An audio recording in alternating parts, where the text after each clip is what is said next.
Hello and welcome to Getting Your Money's Worth, the show that focuses on value.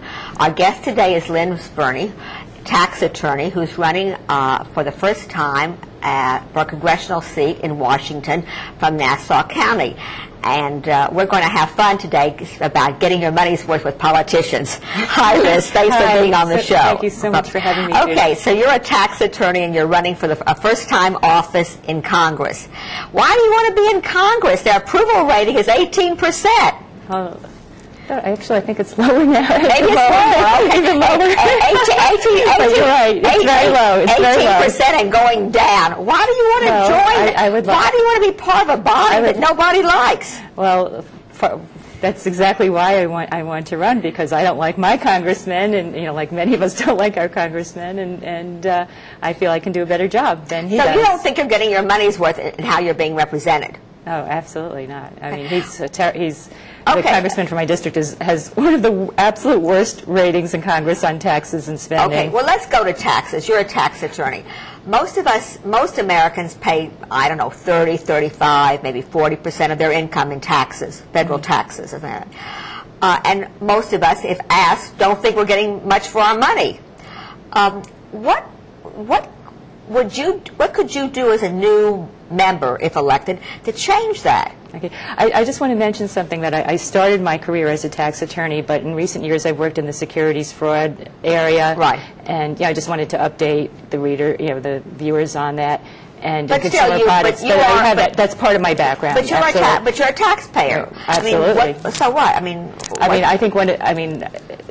think one of the things that I would definitely work for in Congress, and it's actually something that McCain proposes, is to eliminate the alternative minimum tax, which is really terrible. It's hitting the middle class, and it's going to be much worse in the coming year. In 2008, the exemption from alternative minimum tax is going away. The alternative minimum tax was created to take care of a certain small body of people that didn't pay taxes. That's right. And like everything else, it kind of blossomed and blossomed and blossomed to now encompass a lot of middle class folks who, it's actually going to be much worse this year. Right.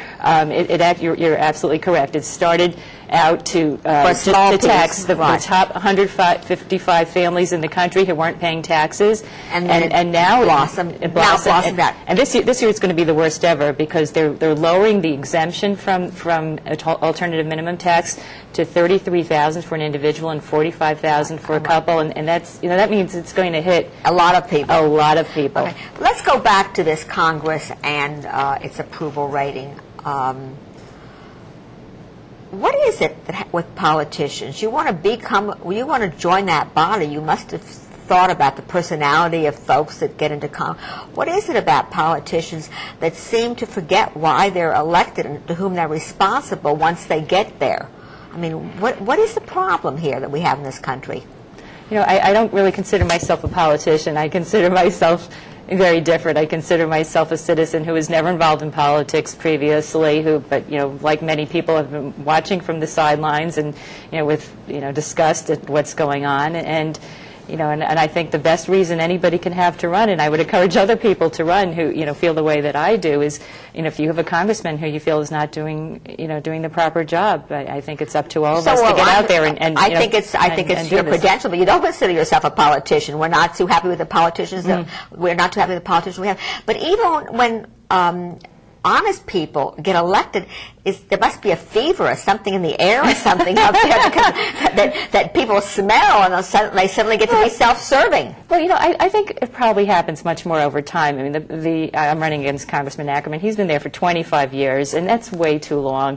I think when I think the type of fever you're talking about. So you think that there should be some kind of term limits? I think there's probably a lot to be said. It's probably a lot to be said for that. That's a good point. When people, I think the longer people stay in Congress, I mean, there's certainly exceptions, and there's certainly some wonderful people who've been in Congress for a long time. But I think they get too comfortable. They're too entrenched. It's a real problem. They start to think they own the job. They own the job, and it's certainly true the votes of my congressman are, people are just wondering what in the world is going on. I mean, he had this vote last fall where he voted, there are various congressional resolutions to honor holidays, and he voted to honor Ramadan and then voted not to honor Christmas, and there was a big uproar about that, and it's the second time he had done that, and people, like, what is he doing? What is he doing? And this is part of what we are discussing, that when you go to Congress, you're supposed to vote the feelings and values of your constituency, not your own personal point of view. You're supposed to try to do the right thing. Right. And of course, Congress is set up so that we can control it, Liz, because you do get a chance to vote every 2 years. So it can't be that somebody is in that long to cause that much damage. I guess that's good news, bad news. They say that every 2 years also you have to start fundraising all the time. It takes a lot of money to get elected, doesn't it? It does. It does. Yeah, and is that part of this, of what corrupts the system? I'm sure it does. I'm sure that's one of the problems with the system.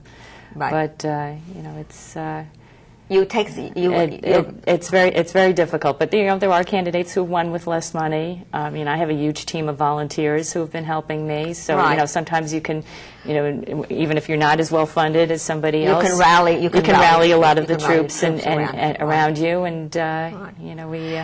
So your day job now, your day job now is securities fraud. That's right. Well, that keeps you busy. That keeps me busy. But I'm going to be taking off completely in September and October for the race, and I've been, you know. There's been plenty of securities fraud too, and a lot of people think that's also the problem that's placed at the foot of government. Right. I've worked in some of the major cases in that. I represented investors in the Enron case. When the Xerox had the accounting fraud, I represented investors. Did you get any money for those investors? Did any of them get? In Enron, there was a large recovery for investors. There was a large recovery. There's something like $7 billion in settlements. And did the investors get a good chunk of that?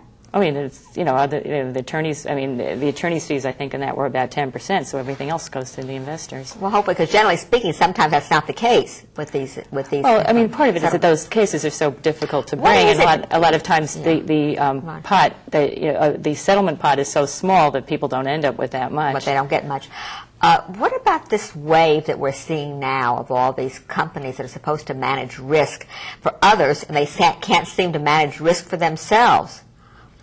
I'm not sure what you're referring to right now. I'm talking about the brokerage houses that have come out with such, you know, large losses, and they're supposed to be in the business of risk management. And they can't manage their own risk. That doesn't give investors much security, much comfort. True. I mean, you know, I guess the prime example is another case that I worked on, which is for a while, which is the Societe Generale case, where they had 2,000 people within the company devoted to risk management, and still this fellow Curviel was able to to incur $7 billion of losses. It's amazing. How does something like that happen? Oh, 2,000 bodies and one amateur can do it? Well, he knew the system very well. Apparently, he had worked in the back office for 5 years, and he used that knowledge to he figured out how to work the system. Right. It's almost like a water that finds a place to trickle down or something. Right. And he had worked in that risk management area, so he knew how to take all the twists and turns to get around. You know something, Liz. This is all part we're talking about is the value to Americans, whether it's wherever they go. So much of this risk business that we've seen today. The folks that take it on the chin, it's the same thing with tax payment. The folks that there's a similarity here. There's the folks that take it on the chin, Lynn, are the honest investors that they don't get a fair shake. I agree. Yeah. So you know, someone like you, honest person, never been in politics before. I'm guessing that's part of the reason that you want to do something and go to Washington and do something. It's almost like the movie Mr. Smith Goes to Washington, you know. Folks are interested in that. They want to recapture the feeling that whoever speaks for them, whether it's the whether they give money to an investment house or go to it has some of their interest at heart. No, and I think that's one reason why I'm getting, having all these people rallying around me, and because a lot of people in the community are sick of our congressman, and sort of every place I go, somebody tells me, I wanted to run against Ackerman, I wanted to run against him, but But we're talking here about the whole general picture. The general picture, but, and then people, most people don't get up and do it, and, you have to have a little bit of, insanity or something. You have to have a little bit of insanity or some moxie, and you have to also care. Right, and really care. It is hard to run against an incumbent. Oh, it's very hard. It's an extra burden, isn't it? Oh, many, many burdens. Right. I mean, it's tremendously difficult. It's, you have to do fundraising. There's very strict fundraising limits. So if, so you have to fundraise for many, many, many people. Gathering your troops around you. There are just a million things to do. The whole petition process. I mean, we had a huge team of people running out to get the petitions. Running around collecting the petitions to get on the ballot. To get on the ballot. And then after that, we did petition challenges. We did a number of petition challenges. Be sure that those on the ballot were... Well, no. Because the incumbent filed these petitions that were invented petitions, totally fraudulent petitions for something like 250 signatures, made-up names, addresses, and signatures. And we're still in litigation over that. I was trying to get criminal investigations of that. It was a real outrage. So the truth of the matter is it's a hard job. It's hard. I mean, we had people at the boards of elections going through every signature. And we had people at the boards of elections, and somebody wanted to run a primary against me, and also had improper signatures that, including signatures of dead people. Right. We actually got this fellow knocked off the ballot, but it was a tremendous effort of a huge team of people to do this. Well, we don't want to discourage anybody from running for office. We need people like you, right. But it's good to point out the fact that there's a hard road to hoe. Very hard. And of course, I suppose if at first you don't succeed, you'll build up some name recognition for yourself, and if you don't make it this time, hopefully you will run again. But certainly, that's my plan. But certainly, Americans are.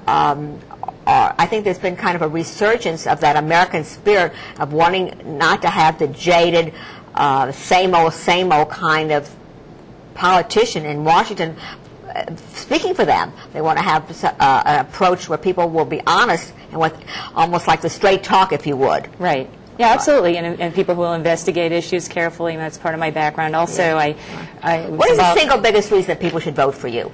In a word, we have I can do a better job than the congressman we have now. That's you're going to bring for starters, you're going to bring a new approach to it. New approach, an investigative approach. I mean, I investigate. And you are a lawyer by trade, so you bring all those skills to the plate. All those skills. I mean, I've also worked on international litigation. Much more common sense. I mean, this is. I mean, it's also a national security issue. So my opponent voted against the See Something, Say Something bill, if you recall that. And so we know that you want to get on board with the interests of your constituents at heart. That's right. Right. That's well, right. Congratulations. Thank you so much, Judith. I wish you good luck. Thank you. I really appreciate your having me on. Right. You're welcome. It's my pleasure. And remember, this show is Getting Your Money's Worth. I'm Judith West, host. And we have a guest, Liz Berney, who wants to go to Washington and give folks their money's worth. Thanks for watching.